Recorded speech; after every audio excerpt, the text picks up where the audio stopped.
If I could add a little more about that. Economists like to argue that preferences come from outside the model. They are exogenous. That's a helpful simplification because you can then make certain claims about if the economy satisfies a preference, it is therefore doing something good. But what if in the real world, preferences are not outside the model, they come from inside the economy itself? That is, businesses advertise heavily, and they sway preferences, and they create preferences.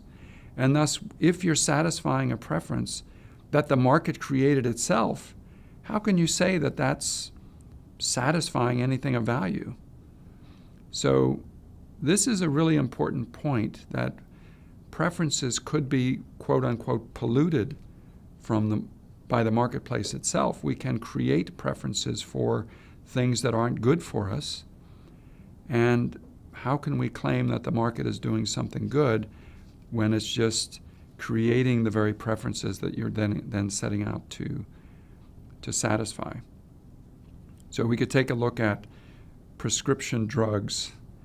And we know that in the last few years, we've been inundated on the airways by advertisements for all kinds of prescription products. And these are things that I didn't know I needed, but suddenly the doctors on the screen are telling me I should ask my doctor about X, Y, and Z. That may be creating a preferences for things.